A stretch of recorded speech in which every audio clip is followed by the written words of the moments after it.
Look at you in comparison, just a dirty little slave sitting at your computer day in, day out, talking to your friends on your podcast across the ocean, in your dirty Led Zeppelin shirt with pit stains under it, just sitting there, little lump you are, waiting for the next big idea to come. But you know what? It's never going to come. You're going to stay like this forever. You'll never get to the top and buy Prada bags and wear Louis Vuitton.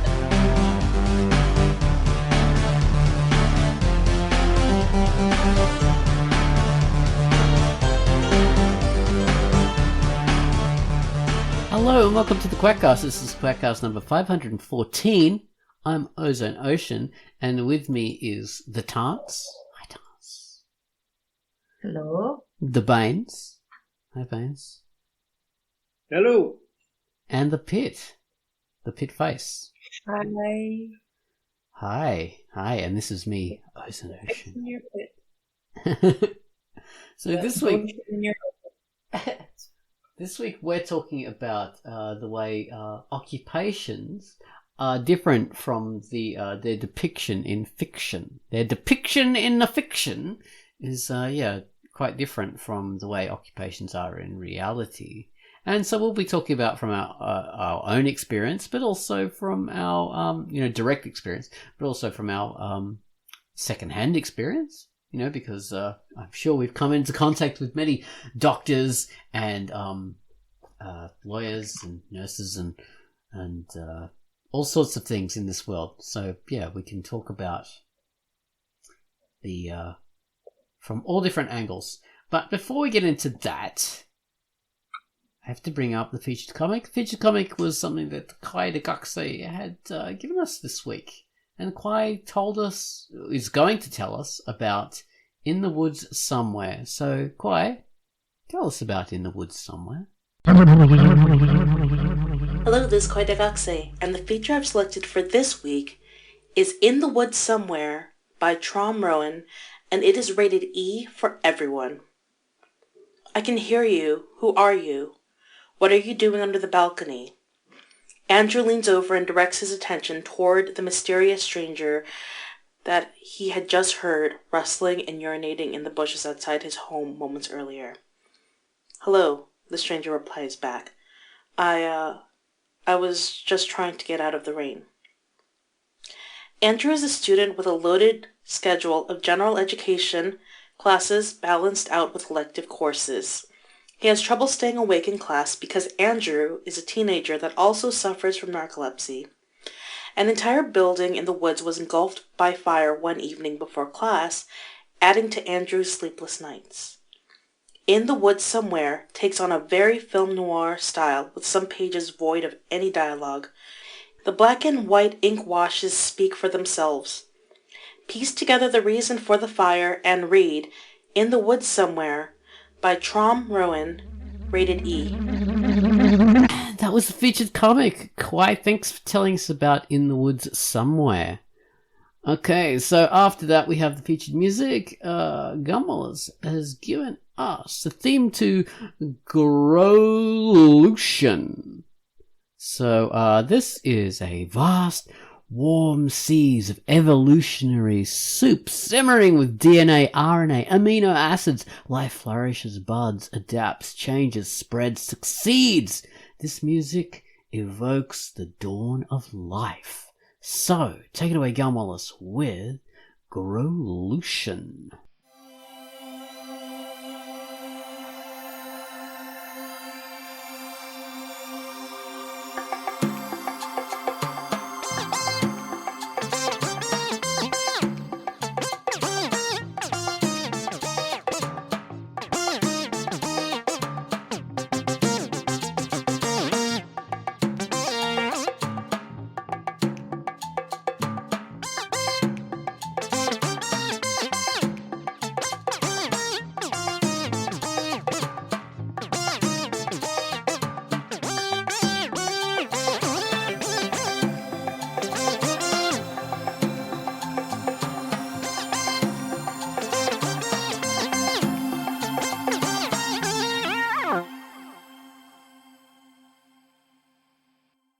that was our theme song to Grolution. So stay out of hot springs, people. You never know what's in there. All right. So now we're talking about depictions of occupations in fiction and how much they differ from the reality. So this is quite interesting. You know, we see these, like, you know, lawyers are depicted in a certain way. Soldiers are always very, very tropically sort of depicted. They always, you know, look a certain way. Policemen even. But also all our occupations as well, you know. We've got some teaching background here. Damn it, Chance, is it psychologist or psychiatrist? I always get those two confused. Psychiatrist, I guess. Psychologist. I'm a psychologist. She deals meds on the side. That makes sense. Yeah, and anyone who wonders, because that's another question that we get a lot, the psychologist cannot or will not, depending on the type of psychologist, prescribe drugs. The psychiatrist will. That's the main big difference. And then we go on to approaches in School of Soft Thought and stuff that nobody's interested in except us. I think I understand it now. And so we've got also archaeology in the mix, firefighting, being a landlord, caregiver, all sorts of different strings of advertising, marketing, being an artist, that kind of stuff. So we have many things we can talk about our direct experience of. But of course, like everybody, Red Cross as well.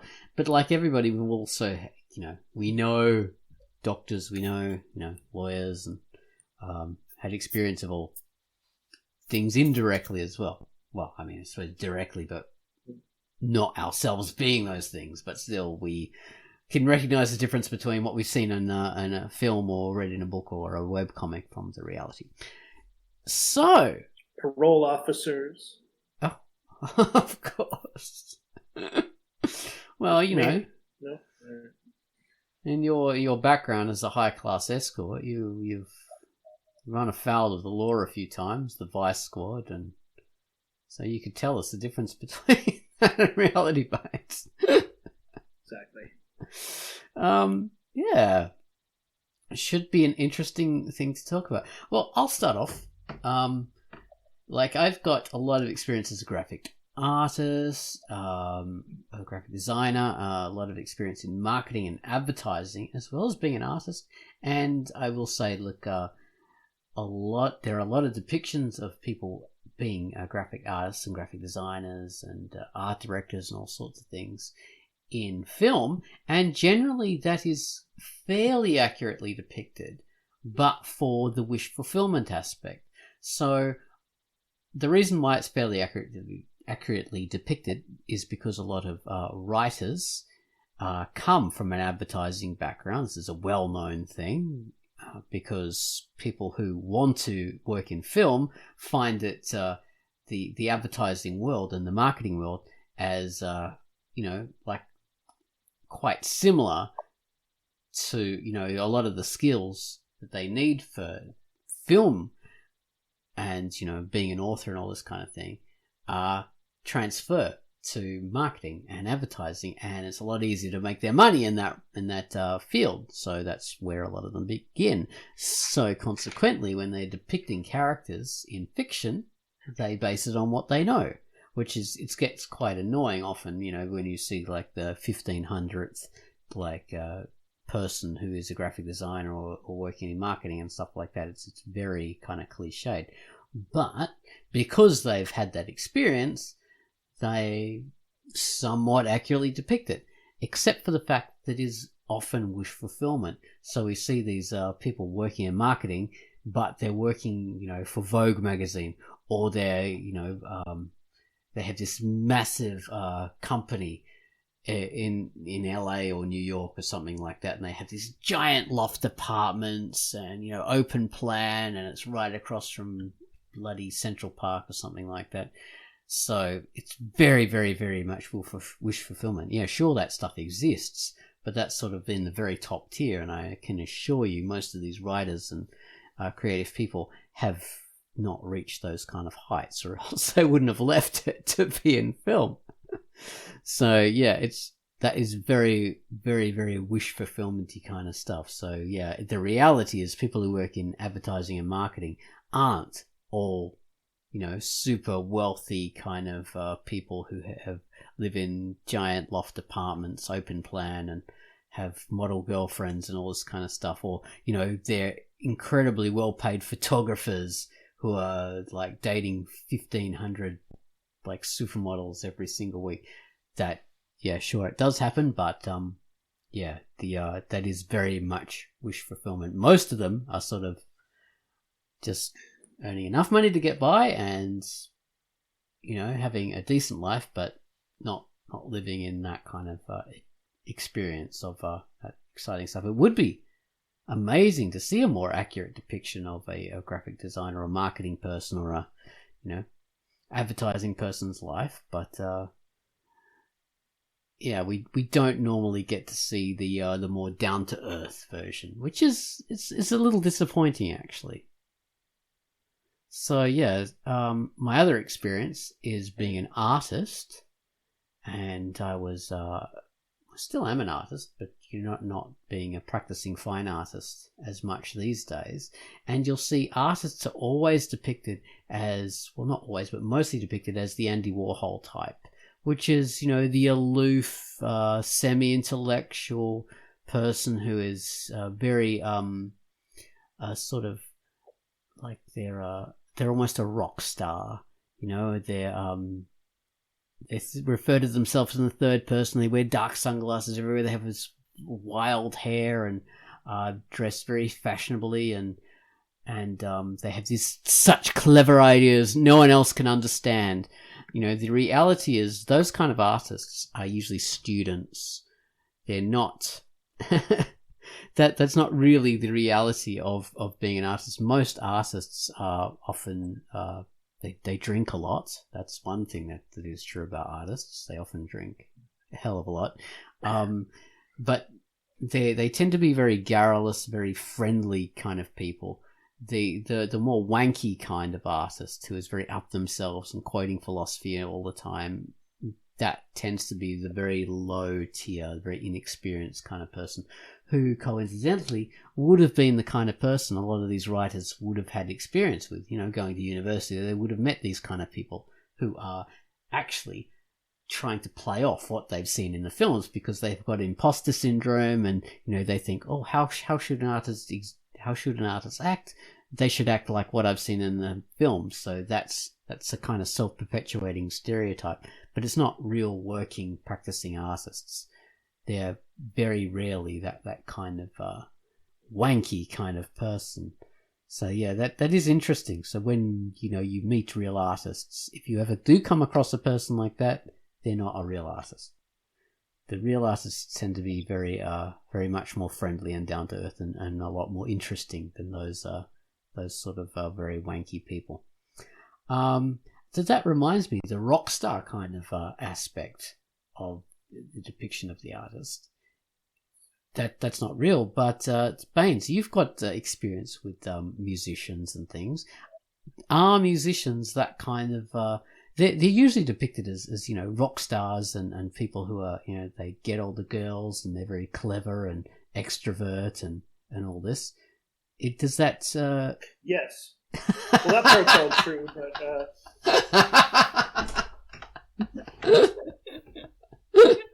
that's perfectly accurate. But yeah, they don't dress as well as those fellas in the movies. Not so many holes in the clothes and stuff like that.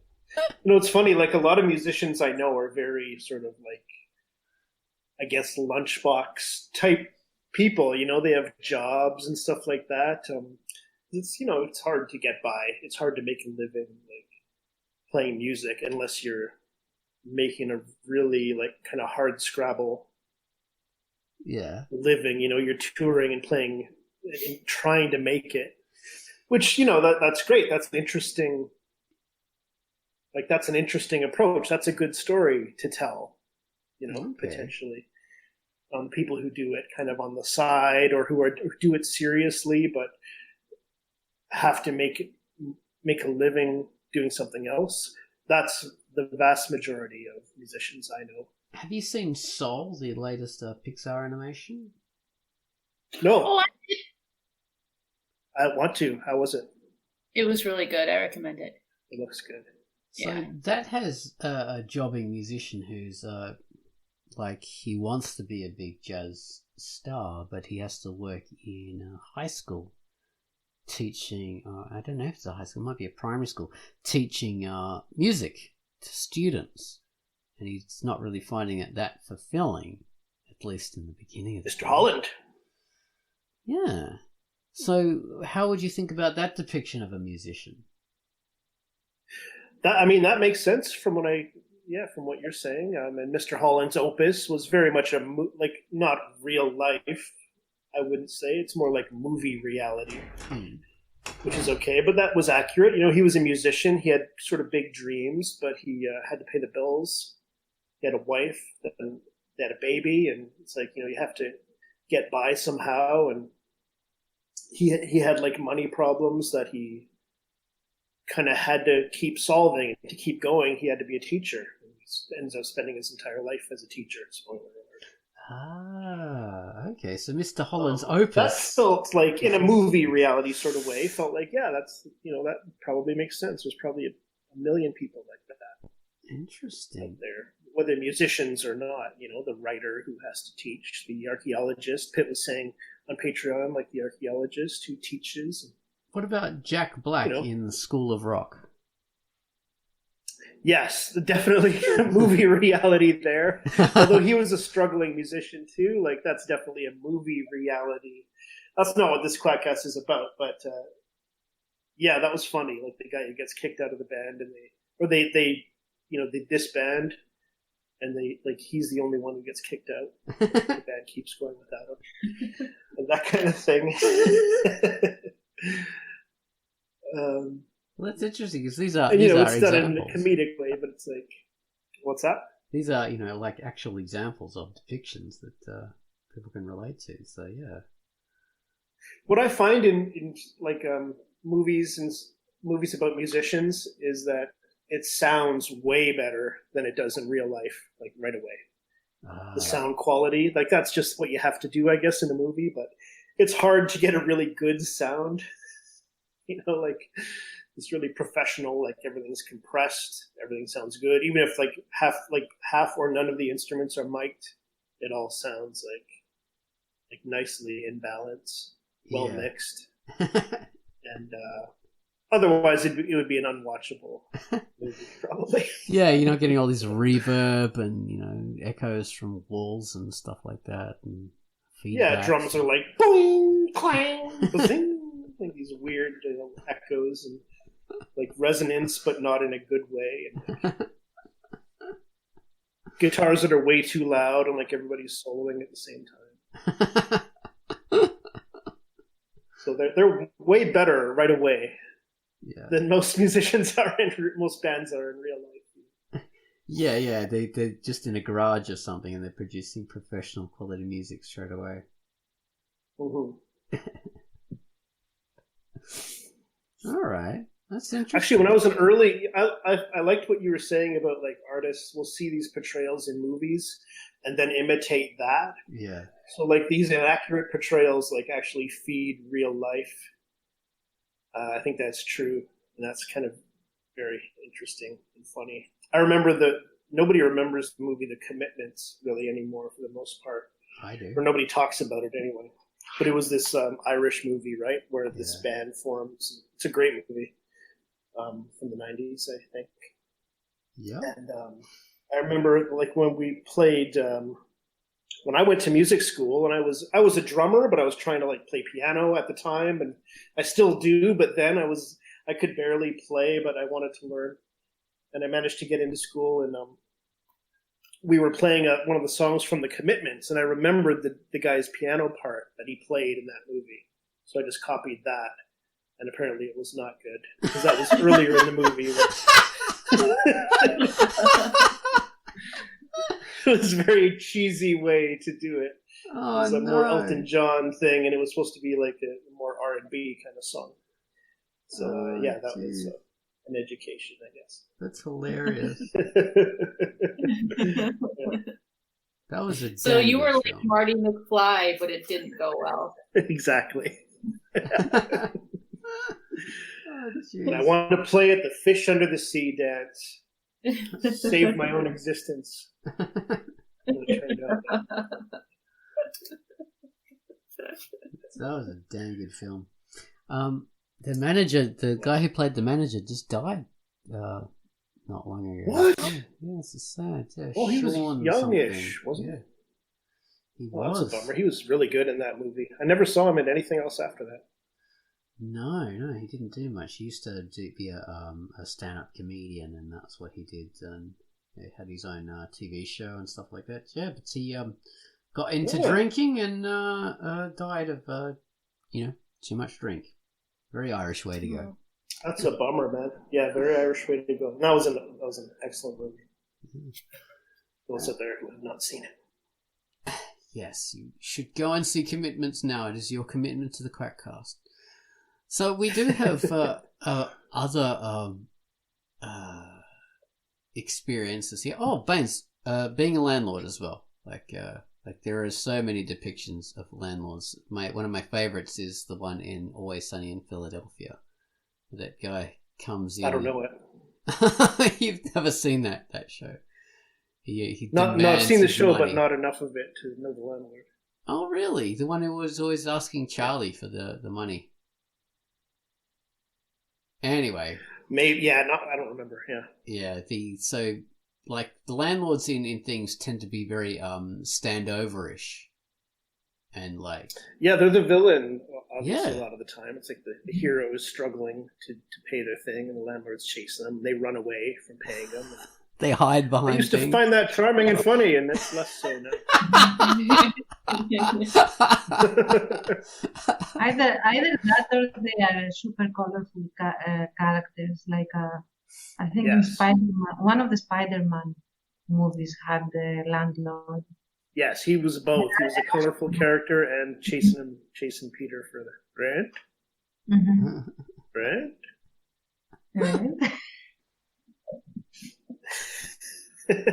So you're more like the lady from Spaced, if you've seen Spaced. Yes, exactly. You can't be like that if you're a guy. It's harassment. You haven't got a sexy artist that you have a relationship Exactly. You can't try to seduce your sexy tenant. Damn it. And what the hell's the point?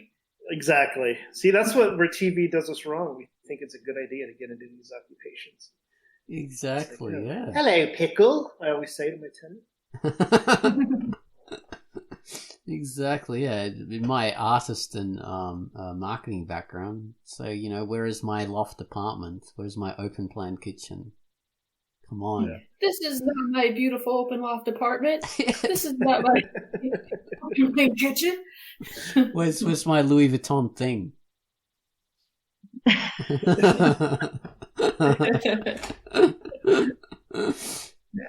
There are tons of protagonists who are writers. Did we cover this a lot in the Patreon? I'm not sure. Or was it off air? It was all off air. We didn't talk about the writers. Yeah. And so many of them do nothing. It's maybe a handy narrative thing, so your character is free to do whatever you want. You just say they're a writer. You never see them write, except in the more rare occasions. And this, we all know we try to write stuff, even if it's not our job. And it's hard, like you're sort of tearing your hair out. It's a weird process. And, like Throw Mama from the Train. I know Tant knows that movie. Like you see him there struggling, and that's great. Yeah, that's actually one of the more true to life depictions of authors and writers in general, and how hard it is to actually create prose in the first place. And he's a successful author. He's a teacher, but he's teaching creative writing because he's already a published author. So he's at a college teaching creative writing. He's struggling with that next book. Like a loser, basically, although he has, attained the dream of publication and being recognized as an author. Yeah. On the other hand, you usually have the author that lives in a mansion, basically, has this huge office, or writes in this weird room that is made of glass, and there's only huge garden all around as far as the eye can see. Right. They walk barefoot on hardwood floors everywhere. And they have poise, and they are quirky, and they have weird neurotic tendencies, and they usually are very rude to everyone else because they are the summit artists that keep the summit everyone else. And stuff like that, which really gets under my skin because I have met authors. I am an author, but I also have met authors that are a lot more mainstream than me. They have they are published by big and they are absolutely nothing like that. Nor are they rich, by the way. That's another thing. They are not rich, although they have 20 books out that all sell very well, and they just make middle class level income, and they are middle class people, and they care all of this world extremely. Yeah. In the fiction, the authors are always getting 2 million advance, an advance of 2 million for their next book that they haven't published. Anything? The next book that they haven't even written yet. Yeah. Not that they haven't published or submitted or anything. They haven't even, put their finger on the first key to write the first word of the first paragraph of the first freaking page, and they still get this advance. That is astronomical, and then they do not write, and they have these managers that chase after them to make them write because they are so they're so valued, they're so needed. As they type, they are like a Tinkerbell, only in order for the fairy dust to drop, they have to actually type on the keyboard. And they go to the south of France and they enjoy the environment there. They go to Venice or something like this because they need the inspiration to write. They have this. Yeah, and this really is not how things work, at all. At least for the vast majority of authors. The vast majority of authors write for about, let's say, 30-40% of time. Then another 40% of time, if they are just querying. And querying is just when you send letters of application, basically, to either agents or straight up at the publishing houses to get you published, or to become your agent, and then you get published, depending on what road you want to take. And then the rest of the time is spent feeling terrible that you are not writing, and feeling terrible that you are not published yet. And that's it. That's the author life. Or you wait tables, or you do your day job, whatever that is, while you are also doing all of that. Many authors are actually people that have other professions. Yeah. And that's where they get the money for sustenance from, and the writing is the other thing that they do for their own creative purposes. So there's also that. There was quite a realistic depiction in a way. There's a sitcom on an audio sitcom on BBC radio called Ed Reardon's Week, and this actor is a jobbing actor. I mean, not a jobbing actor. This writer is a jobbing writer, in that he has every week he has a creative writing class that teaches mature age students. And like he struggles to get by, he struggles to afford cat food every week for his little cat Elgar, and he lives in a little caravan, and his landlord's always asking him for money. Baines, always trying to pay rent. Yeah, we're just a trope. I didn't even think of myself as that when you brought up occupations. Yeah, it is funny. Like a lot like a psychiatrist maybe, or a doctor is a lot of the time. The landlord is just it's a trope. It's a stock character. So this villain, exactly an obstacle. And so this character, he has unpleasant. Yes, exactly. This the monster. And that part is true. So this guy, he has his writing agent. And the main agent is, no longer interested in him because he was successful once, and that's why, he's still with the same agent. But he's no longer the top client, so he gets put off onto one of the lower, tier employees to handle him, and they always send him like little jobs to do, like, we need you to write, like 400 words for this article, or we need you to do like the color commentary in this like cooking book or something like that. So those are the kind of jobs he gets as an author, and that seems like quite realistic in a lot of ways. So he works as an author, but it's on like writing jobs that will pay money rather than like his exciting fiction that he's written or something like that. It's actual writing jobs that he has to do. So yeah, I thought that was a good realistic depiction. So Ed Reardon's Week, it's called, if you ever come across that. It's quite entertaining. So yeah. Nice.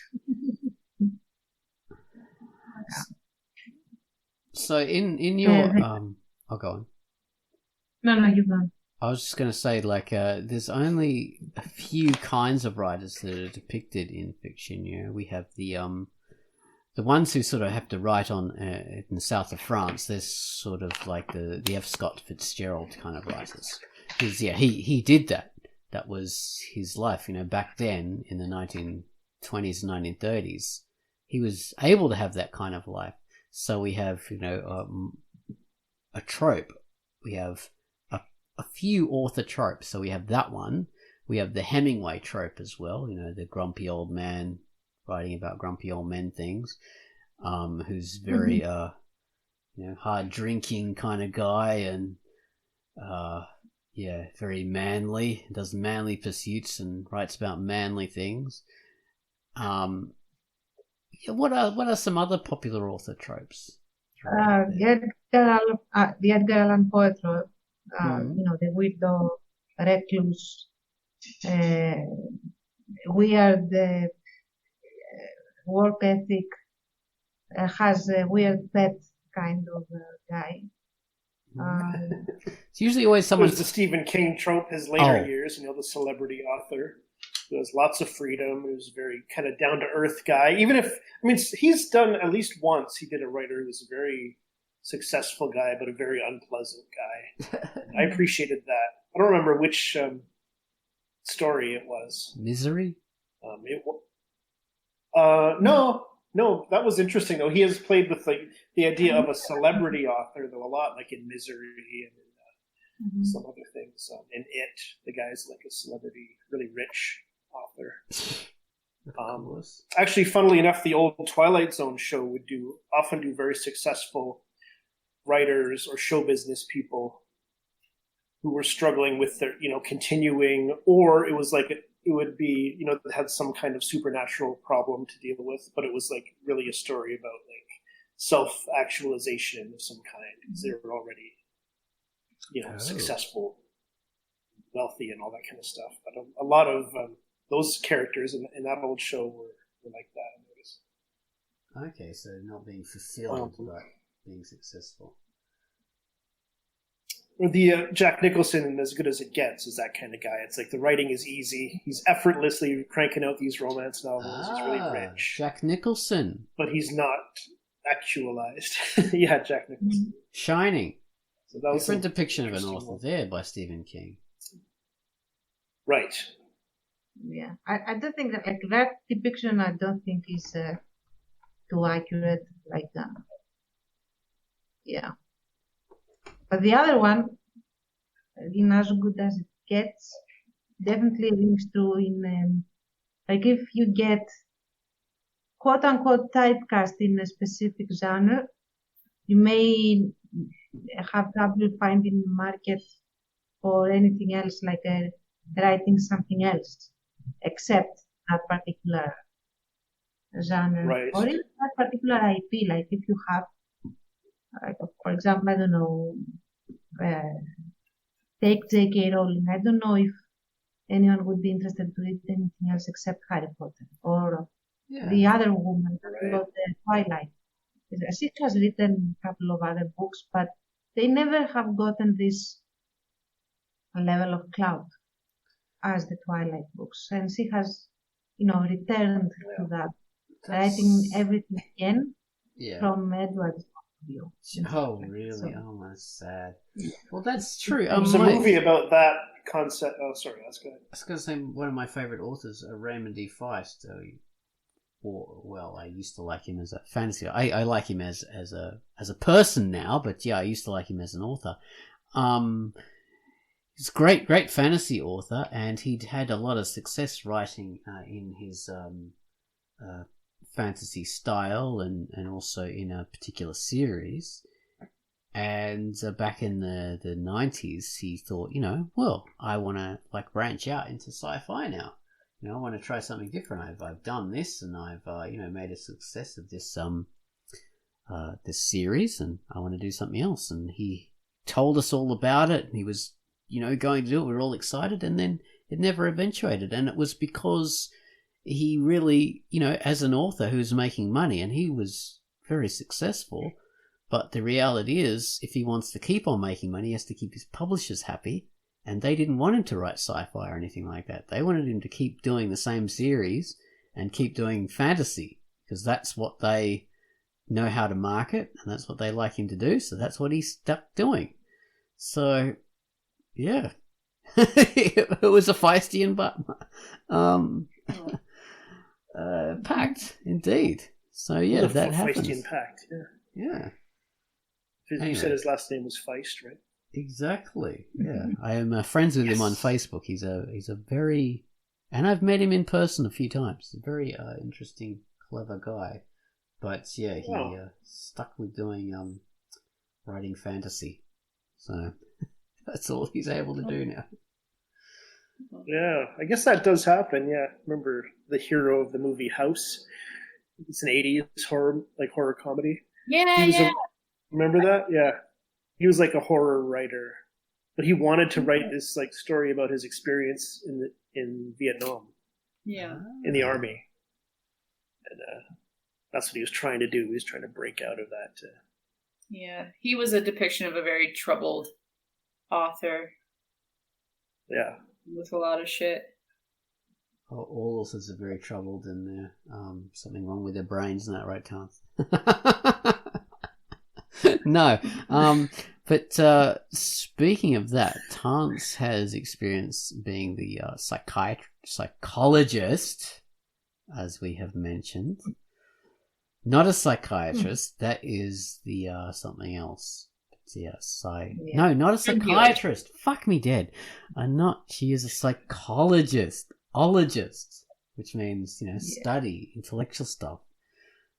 The interest is something else. So yeah, it's different. Yeah, well, you get the same. There are a lot of misconceptions, and in that, although psychologists are not very, and that is also again a bit of a stereotype, I guess, but it's a stereotype that we have in the field. Let's say that we are not very fond of psychiatrists because they tend to over-medicate things, and they don't like us because we babble, I guess, too much. Like we talk.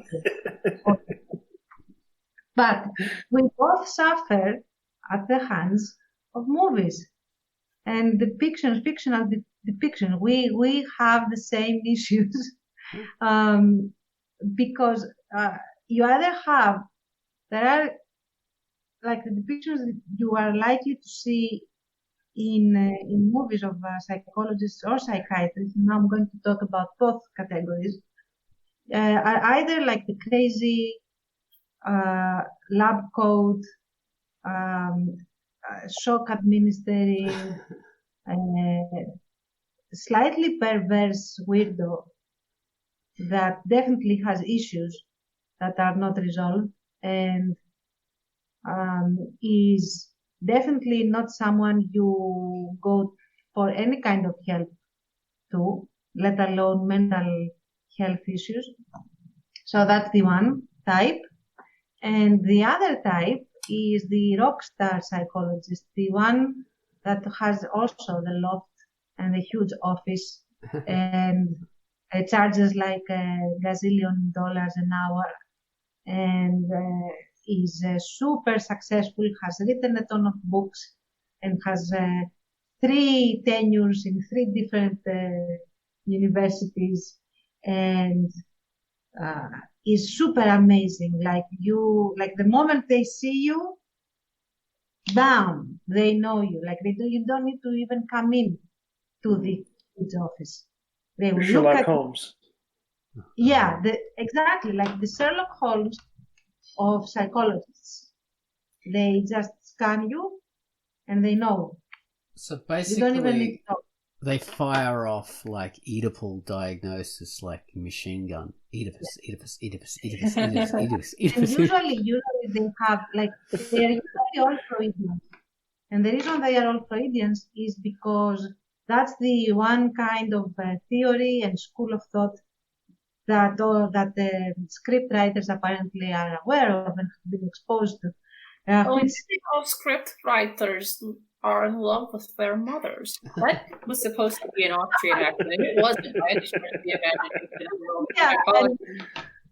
and I forgot. And they all do hypnosis, like all of them. Yeah, exactly. And then hypnosis works like magic. Like you get transported into this past of yours, and now you can see everything, even stuff you weren't able to see because your back was turned. You can now, turn around in the particular area that you are, revisiting, as if it is a 3D environment that your brain has scanned with the secret eyes that you have on your back, and you can see the most minute detail, like the enhanced features in surveillance cameras, and that's how you understand everything. Oh yeah. Or you are programmed. That's the other thing. You are programmed to do certain things with a specific keyword and the word. Because that's totally real. Yeah, they have this recall, like the one main thing they get wrong about graphic design and art people is that we can enhance photos beyond reality, and that's basically what they've done to that hypnosis stuff. Oh my god, I recognized that from the reflection in the sunglasses, and that was reflecting this guy's eyeball, and then I saw like the reflection in the eyeball, which is reflecting the window. The reflection in the eyeball. Yeah, and I remember it. My god, like it was day. Oh my god. And the problem that we have and we face, okay, that's the depiction of the profession, okay, which is definitely not how it's done. First of all, not everyone does hypnosis. Hypnosis is done and is practiced by certain very few, very rigorously tested and licensed practitioners, not because they can program you to be a zombie or you can go back to where you were 6 months old and know everything and, stupid things like this. The danger that there exists in hypnosis is that you lose all inhibition, and that can be dangerous to your psychological state when you wake up. And that's a completely different thing that might happen. Okay. Like being drunk or something. So that's the one thing. The other thing is how they depict mental illness. And that's the big issue. Like that's the worst. Because either they are criminals or they are magic, especially if people are in the spectrum or if they have some kind of psychosis or schizophrenia and stuff like that. They are magical people that have superpowers because they are mentally ill, and or they are like they have a condition that they can grow out of on their own if they really put their mind to it, or they can be like, for example, they can have a single session and the trauma that they have had, or the trauma maybe, okay, I give them that. But for example, obsessive compulsive stuff is cured immediately without any behavioral treatment, without, anything. So it gives people expectations or preconceptions about what mental illness is and what it looks like. And that is something that we need to unteach people that come in, and then reteach them other things. That's a very big issue. Those are dangerous misconceptions because not only does it make people needlessly afraid of people who are mentally ill or have different expectations of them than, who they are, people who put mental illness as, before everything else when it comes to knowing somebody. But also when it comes to doctors, psychologists and therapists and everything, people think they know all about it because they see movies, and then they don't want to go get help when they need it, because the only thing we might know about professionals like that are from what we see in movies. Because in a lot of our cultures, I think everybody represented here on this podcast probably, it's talking about getting help with mental issues isn't something that we easily do. And so a lot of times we just don't have any real expectations what to expect when it comes to seeing professional help. And so it's harmful in that it can dismay a lot of people from seeking help when they need it. Right. Yeah, true. Yeah, that's another thing that is a vice, and it is perpetuated a lot by pop culture. And another thing is that people don't realize that mental illness is not an exception to the human condition. It is actually the rule. What are exceptions are the super dramatic stuff that people like to see in movies. Like, for example, there are very few people that have multiple personality disorder, for example, extremely few people, and even fewer that have more than two personalities to deal with. Like they are super hard to find. Most psychologists and psychiatrists never ever meet one in their career.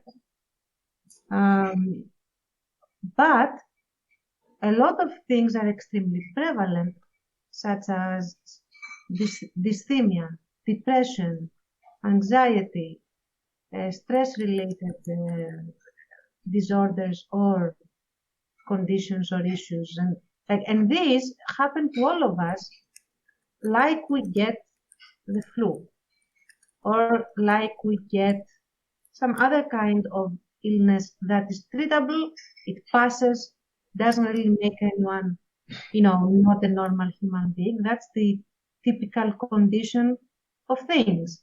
So, and that would have been the ideal, people to have this, like the way you go to the doctor to get antibiotics should be the way you go to the psychologist or the psychiatrist, depending, to get what you need to overcome whatever it is that you are dealing with in any particular situation. So, yeah. Okay. Well, Absolutely. yeah, so the psychologist is something more, should be seen as something more essential than like a luxury, which is the other way it's depicted in a lot of fiction. It's always something, it's an indulgence, it's something that wealthy Right. American actors and writers have to go to, or like it's usually the big stereotype was popularized by Woody Allen. So it was the wealthy Jewish person would go to their psychiatrist, and that was he popularized that and made it into a big trope, and then forever on that became the thing, because he that was his huge entry into pop culture, because he had some. Do I buy the blue gloves with the brown gloves? I don't know which gloves I need there. I think that is a trope that had some truth, quote unquote, to fiction, but back in Freud's time, and that was when psychology as a discipline was being developed, and it was developed, for better or worse, through Freud's work with upper class women that had nothing to do and had issues, and even middle class, and they had issues that were of a specific nature, and so on and so forth. But that is not exactly like Freud and Freudian stuff is valid, but for a very narrow slice of issues and conditions, and so on and so forth. Everything else comes from and is explained by different people, different schools of thought, and require different kinds of intervention. And most of conditions are met and are prevalent in not like the upper classes. You want a lot of psychological support in working class, middle class, agricultural, agrarian, let's say, societies, and so on. They need and they don't get it. A lot of stuff goes untreated, and that then perpetuates more problems. So, the more financially strained you are, the more likely you are to also develop some kind of psychological issue, like depression. Dysthymia is like not feeling very well, but not actually being depressed. Like it's a gateway, let's say, to depression. You could have anxiety, or you could be feeling anhedonia, which is another condition where even when you are in a situation where you could be feeling pleasure or happiness, you feel nothing. Okay, all of these things. What's that one called? Happen. Anhedonia. Anhedonia. I've actually heard of that. I could spell it out, and that's that thing. And because it comes, and that's where hedonism comes from as a root, where it's the same, they have the same root, but it has nothing to do with sexual arousal. It has to do with the ability to experience joy and pleasure. And people that have this condition cannot feel it, they cannot feel joy, and they cannot feel happiness, and they cannot feel pleasure. So. Very interesting. People said my comic could cause that. I've heard that. Many people have said that. No, well, I think we are getting off the topic of occupations here, but this is a very interesting topic. I think we should have a whole QUACKCAST on mental illness and the mental illness likely to be suffered by a webcomic artist. I think we should get into that in another QUACKCAST because, well, seriously, I think that would be a very interesting subject because Interesting, yeah. it's very relatable for everybody, and it's a very it's a big topic. And it'd be fascinating to talk about, and we could get Tance to analyze us all. Oh, God. Tell us. She can hypnotize us first and make us regress in our memories, and analyze those reflections from the sunglasses and tell us what we were seeing. I had one complimentary session with Tance. Ah. She grabbed me, she slammed me against the wall, and she said she would end me. I remember that. It was very scary. That's another Good Will Hunting reference.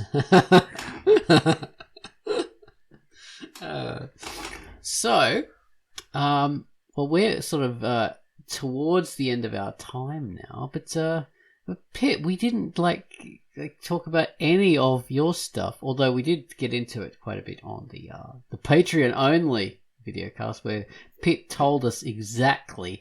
She told us that basically archaeology is pretty much exactly like Indiana Jones. You could watch that film and that will be your training for archaeology. You don't even have to actually go to university and learn about ancient cultures and stuff. You just have to get on, put your fedora on, fly out to some godforsaken place in the desert and start digging up mummies, and you'll be a super celebrity.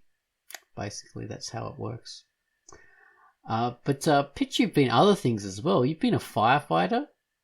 Pitt has actually been... I'd rather talk about archaeology, though. A fireman. So archaeology is more like a Tomb Raider?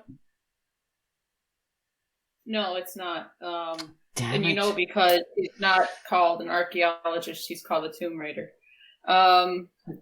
Which are the natural enemies of archaeologists. Makes sense, yeah.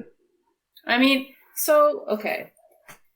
So I did touch on it a bit in the video cast, but I want to go a little bit more into detail here.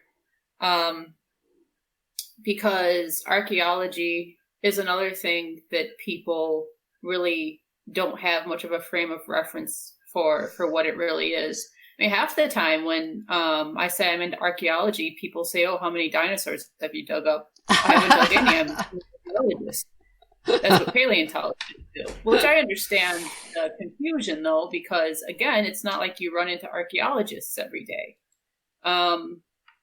Basically, so I used Indiana Jones as my reference because that's, in popular media, that's the go-to reference for everybody when you talk about archaeology.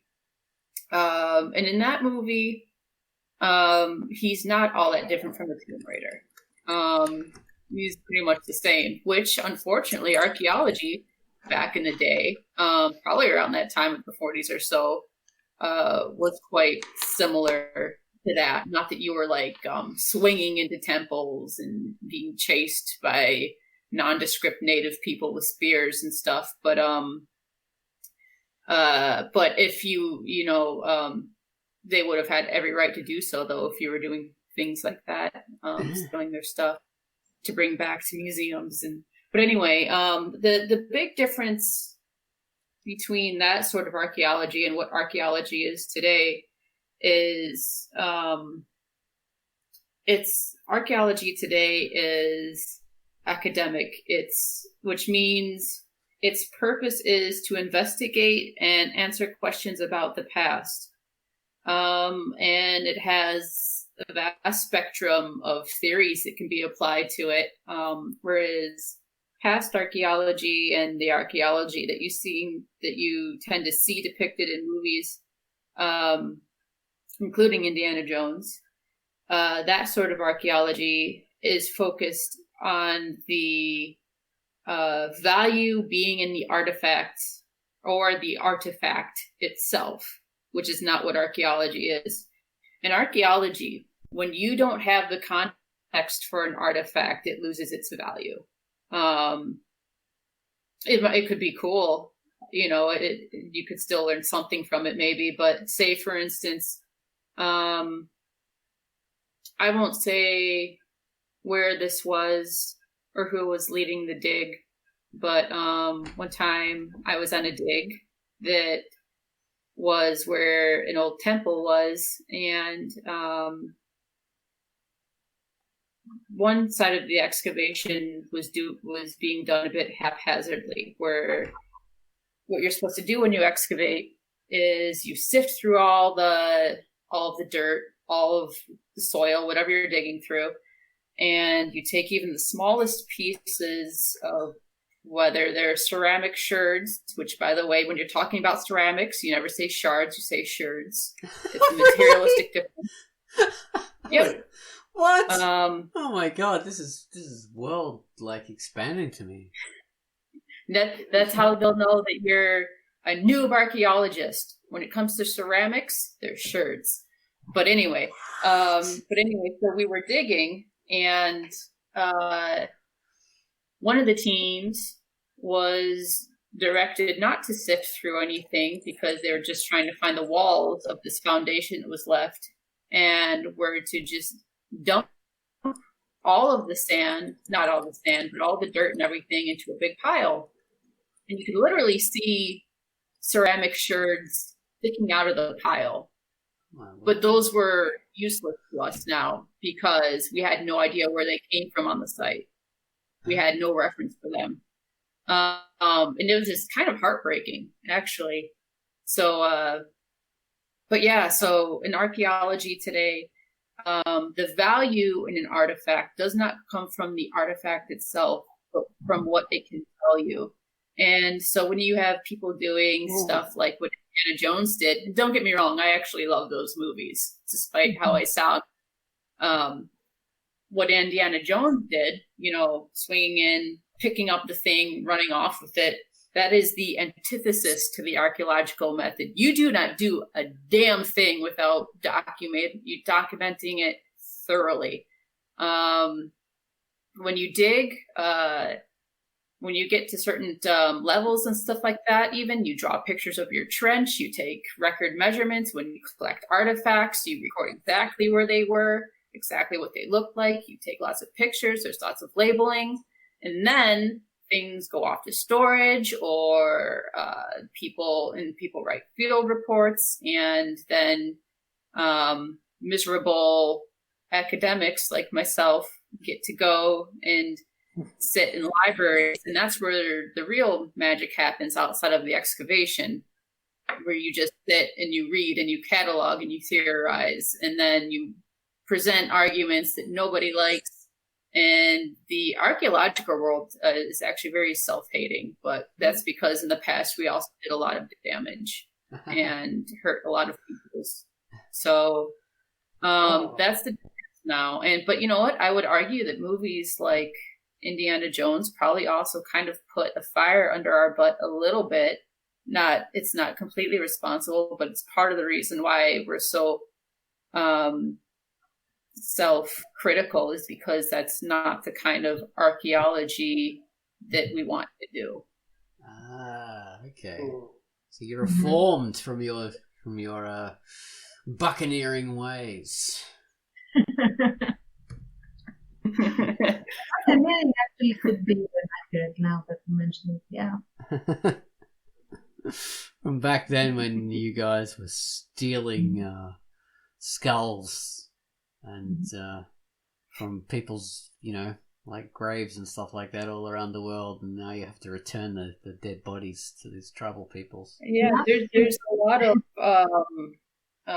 law and things like that in place because there has been so much just bad stuff from grave robbing. NAGPRA, for instance, is not a bill. It's been passed. Is a law. What do you call it? Anyway, as a policy, I guess, that we have over here with, for instance, dealing with remains that we find Native American peoples, because we used to just yank those all the time without any kind of regard, and now we have to actually trace back those remains to ancestors that are alive today and get their permission for what they want to do, or restore them back to where we found them and all that kind of stuff. So even when they don't exist, which in the case of some of them is like, when you have remains like 10, like I don't know, I think about 6,000 years old or something like that, where it's impossible to trace back, but they, like what they've had to do is like it said, because they're still in the land of these people, they still have responsibility over this person, even though there's no way to, like, it was from an earlier culture, like it had nothing to do with the culture that was afterwards, but still it's like that's when it starts to get a bit blurry in those cases. Yeah, there have been cases like that. I always get confused. I want to say the Kennewick man, but I think he was in the UK. And this is where I start to look like an idiot. But yeah, there was one, I think, in the South here that had quite a dispute over it. It's actually because of that sort of thing where it is hard to trace a lot of remains that are very old to specific peoples that are alive today. But then at the same time, sometimes it's also, you have to be careful of people saying that it's impossible to do that, because then that's just forgoing the need to take responsibility. So, and the thing is, like I said this on the video cast, and I want to say it here again, it is absolutely imperative that we, as archaeologists, anthropologists, because it's part of anthropology, that any anthropologist maintains a good and trusting relationship with the cultures that they work with. And also, I'll get off my soapbox in a minute, but we also really need to welcome more people from those cultures to take place in the study of their material remains. Because too often, like with a lot of Native American studies and stuff like that, we don't include those peoples. So, yeah, that needs to change. And it has been changing a little bit. But actually, speaking of the depiction of archaeologists in fiction, that also ties into the depiction of scientists in fiction as well, because archaeologists are a sort of a scientist. And Tance as well, you're sort of in the sciences. So Baines and I, in our comic Bottomless Waitress, decided to stick a scientist who's on a field job. Right. His name is Wilfred. And we're not sure about what he's a scientist of. We still haven't, maybe he's an archaeologist, maybe he's a geologist. We haven't. Could probably use some consulting. Maybe he's just... Well, he is that too, yeah. Maybe he's just saying he's a scientist on sabbatical just so he can pick up some bottomless waiters. Using that grant money and trying to, But hearing what Victor said, I want to also add that also in psychology, and that is, now that I'm thinking about it, perhaps partly what informs the trope of the weirdo, creepy, experimenting, Nazi-esque psychologist or psychiatrist is that psychology and psychiatry, because they have the same origin, did go through a very bacchanal stage, and there is a lot of abuse and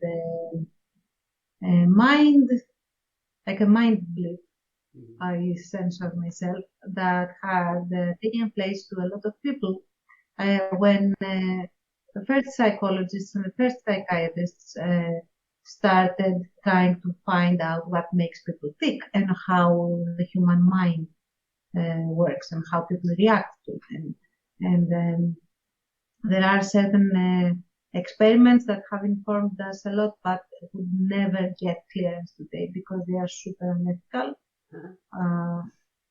One very famous one is the Little Albert experiment that was done by Skinner. Skinner was the father of behaviorism, and what he did was that he actually gave a little boy a phobia of white rabbits. And he became so scared. Like originally the boy loved to play with the rabbit, and he really liked stroking the rabbit and everything else. Like he was like a little normal 4-year-old or 3-year-old. Like he was a toddler boy.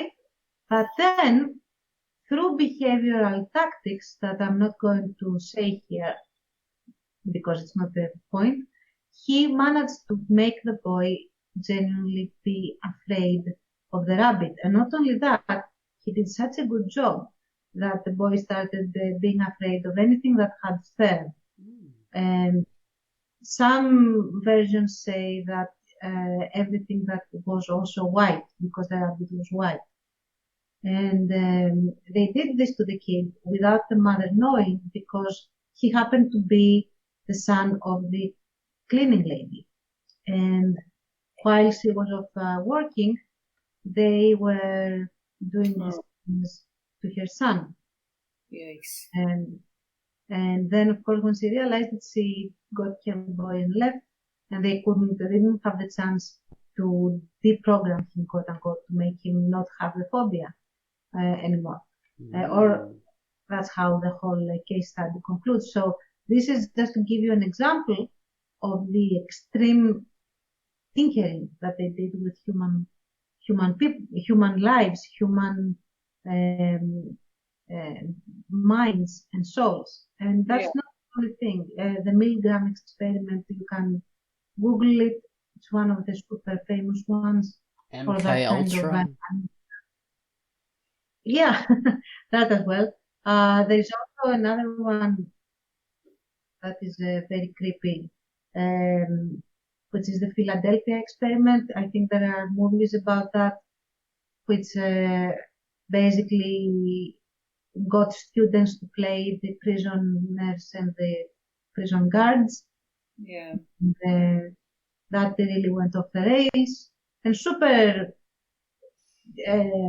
iffy things that happened.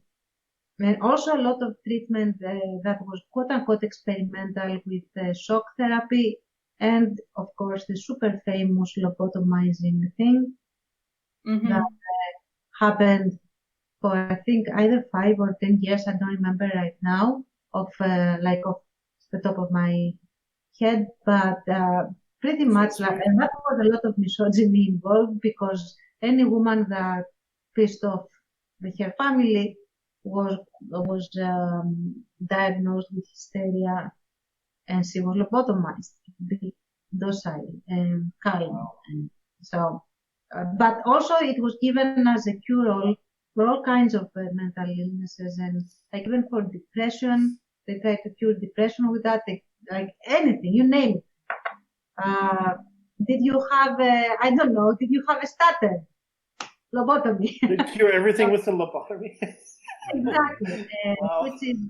Which is scary, because basically what they did, the lobotomy was that they inserted a metal instrument through your eye socket into your skull, and they shifted it around a little bit to destroy a small part of your brain, but they had no idea what they were destroying each time. So you could either end up a vegetable, change personality completely, not remember certain things, be unable to experience certain emotions, and all sorts of.